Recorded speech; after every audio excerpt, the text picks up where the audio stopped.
President Cyril Ramaphosa will stand before South Africa for the fifth time to deliver the State of the Nation address.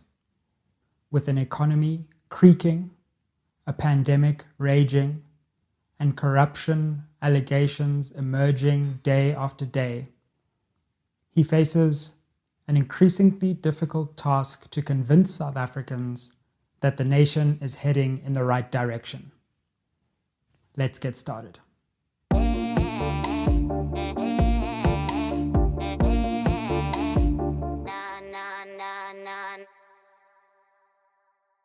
Spread the fire. Welcome back to SMWX, and if you're new around here, my name is Dr. Sizwe Mpofu-Walsh. This show, SMWX, stands for the Sizwe Mpofu-Walsh Xperience, and around here we explore South African politics through interviews and analysis. Now in today's episode, we're going to take a look at President Cyril Ramaphosa's State of the Nation address, due to be delivered in February 2021. We want to have a look at what President Ramaphosa has to do to convince the nation that his presidency and South Africa is heading in the right direction. And we're going to be looking at four aspects of the speech. Given all that is facing South Africa, we're looking at the four most important things that President Ramaphosa has to do in this speech to convince an increasingly dubious nation of the trajectory of the Ramaphosa administration and of South Africa's governance as a whole. So this episode is going to be broken into four parts. These are the four things you really need to know about this speech. Number one, what he says about vaccination. Number two, what he says about load shedding. Number three, what he says about corruption. And number four, we're going to look at what he says about economic relief, both the immediate economic relief that's still needed as South Africa braces for its second year of the COVID pandemic, but also the longer-term economic relief, given that the nation had already slid into economic decline before the pandemic really gripped the economy. So let's get started.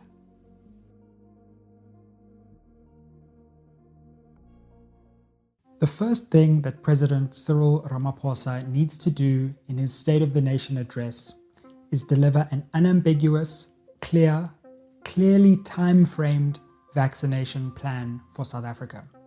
Now, it's true that Health Minister Dr. Zweli Mkhize, as well as various other governmental officials, have attempted to quell fears about South Africa's lack of an adequate vaccination rollout plan in the early part of this year by drawing the basic outlines of a vaccination strategy.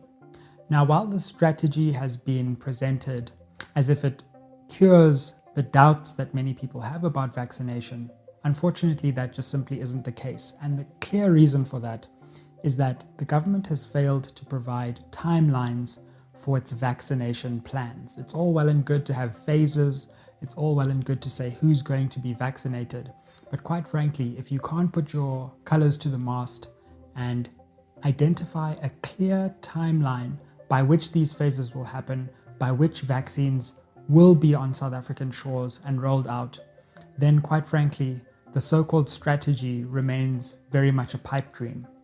And so what President Ramaphosa has to do in this speech, because we are now entering February, is assure South Africans not only of government's vaccine procurement strategy in terms of its financing, but also in terms of its timelines. Now, this is not too much to ask. Countries like Chile, like Argentina, like Brazil, like the United Arab Emirates, like Indonesia, have all begun vaccination programs. Begun, not just initiated timelines, but actually started vaccinating people, sometimes as many as 1 in 100 of their population. Mexico is another example. Now, many of the developing countries in the world who have begun vaccinations have opted for Chinese vaccines, particularly the Sinovac vaccine, for instance. Now, South Africa seems to have taken a rather cautious stance on this vaccine, which may well be proved to have been wise. But if these other developing countries who have already begun vaccination can prove that the strategy to bite the bullet and take the Chinese vaccine early so that they could begin their vaccination programs while others come online, if that strategy is proved to be wise, then again, the South African government will have egg on its face for its very slow start to the vaccination program. Now, we know that the South African government has initiated talks with various vaccine manufacturers, and we know that there have been a number of commitments from the government. So let's look at what's been promised, because as will become clear in this preview, the Ramaphosa administration makes a lot of promises and they are very seldom actually followed up. So first, we were told that we would get our first batch of vaccines by the end of January. Now, they arrived at the airport and will be checked for 2 weeks. So they'll only be rolled out in February. Technically, that's not the end of January, but okay, let's give them a chance. We also know that President Ramaphosa promised that 20 million doses would be available by the first half of this year. It was actually a bit of a strange promise because he said 20 million doses, most of which should be by the first half of this year. Now, as you can see, that's a very difficult promise to actually identify. But let's assume that that promise is that 20 million doses will be by the end of June. Okay, we also know that in the Sunday Times, just as I shoot this video, Dr. Zweli Mkhize, the health minister, suggests that there could be a further 20 million doses coming from the Pfizer-BioNTech vaccine soon. So that would mean that we're somewhere around 40 million doses, which have been promised. We don't have timelines for the Pfizer vaccine, and of course it requires refrigeration, so that would be an added administrative burden. So that's about 40 million doses that different people in government have so far promised. And we know that at least 20 of that is by the end of the first half of this year. What President Ramaphosa has to do with this speech is give us more detail about exactly how and when those 20 million doses will be rolled out, so that the country feels that there's a credible plan in place that will take cognizance of international best practice, will not be subject to the kind of corruption we saw with protective equipment, and will allow South Africans to rest assured that vaccination will roll out across the country in a fairly uniform and effective manner. What also needs to happen is for the various other vaccine agreements that have been shrouded in ambiguity up to now, perhaps to be brought into sharper focus, for the president to explain further to the nation what progress has been made on further bilateral agreements, how quickly we might be getting the COVAX batch, how quickly we'll be getting this batch from the African countries which have grouped together under the AU. It's been very vague up to now in terms of timelines, and that's because government is still negotiating. But now that we've reached the SONA, we need detail in a granular, effective, and coherent plan.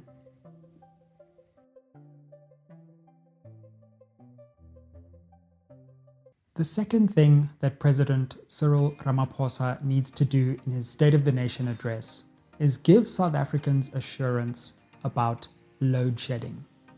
Now, this is something that every one of his State of the Nation address speeches has addressed. In every single SONA that has been delivered by President Ramaphosa, he has reassured the nation that Eskom will be placed on a better footing, and that even though load shedding might be a problem, it's a problem that will be solved with the urgency and immediacy which it deserves. And unfortunately, 3 years into his term, he has failed to secure Eskom on a sound footing and to curb the scourge of load shedding. And so in this speech, it's really last chance saloon stuff. South Africans can't just be presented with fluffy promises and grand plans with no timeframes and no deliverables. The president needs to be able to explain to the nation, number one, when he sees load shedding ending, number two, when governance at Eskom will be placed on a sound footing, and number three, that this will be a sustainable and not a band-aid approach. And if he can't do that in this speech, then he will have failed for 3 years of ANC leadership, even longer in the senior echelons of governance as deputy president before becoming president, to have placed Eskom, to say nothing of other state-owned entities, in a position where South Africans can ensure that they feel protected from load shedding. And that could just be the failure that takes his presidency down. If Eskom is not fixed with urgency, if rolling blackouts continue for year after year, then all governance promises, all promises about corruption, really pale in insignificance to a nation which cannot provide the energy it needs to survive and to thrive. So President Ramaphosa is really running out of time, not just to deliver plans, that's what he needed to do in 2018 and 2019, but to demonstrate progress and to give South Africa a credible solution to the problem of rolling blackouts.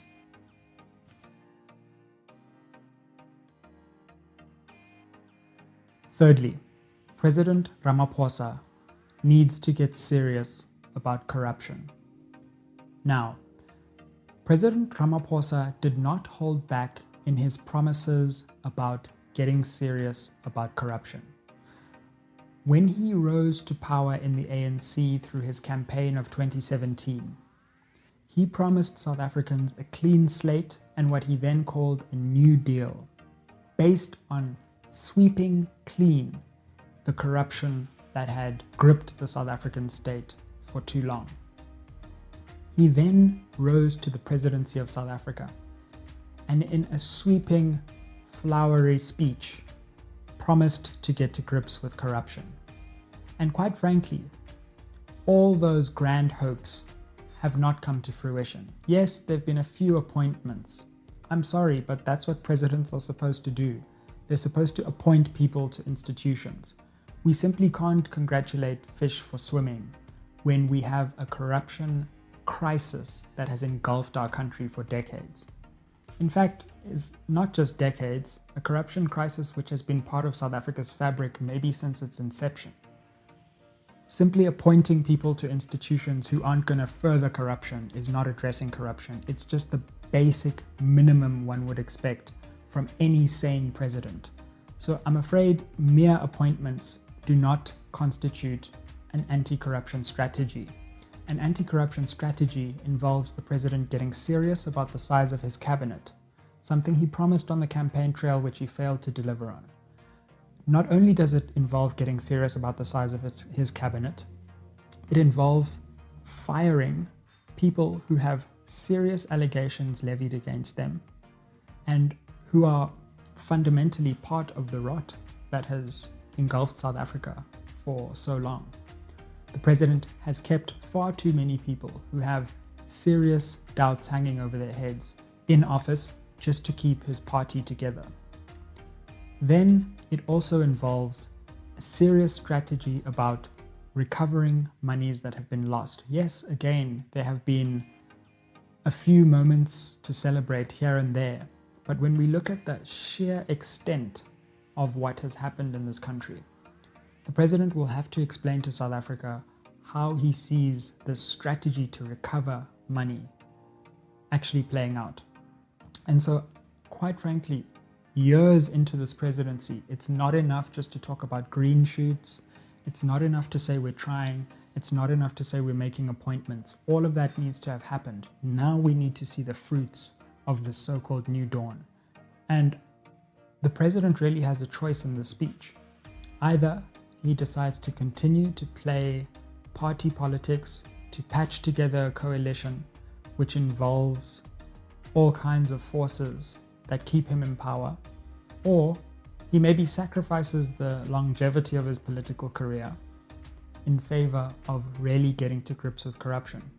And unless he can demonstrate that, I fear we're going to have another year where it's all talk, it's all promise, and we get gaslit by this hope narrative, and quite frankly, nothing really ever changes.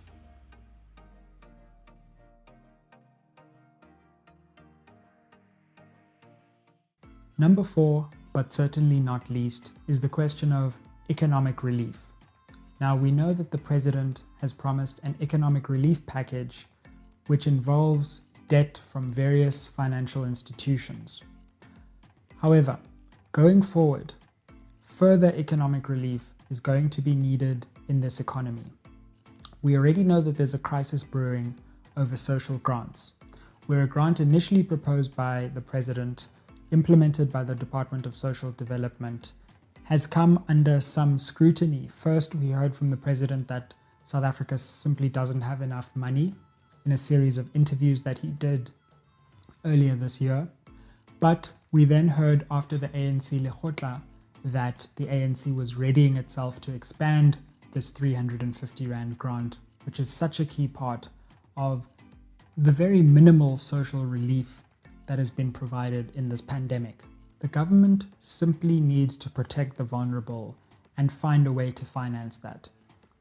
The economic devastation of COVID has yet to be fully appreciated. And I think once the adrenaline of this pandemic wears off, hopefully once vaccination kicks in and some semblance of normality returns, we will be left with the economic ruins of this pandemic.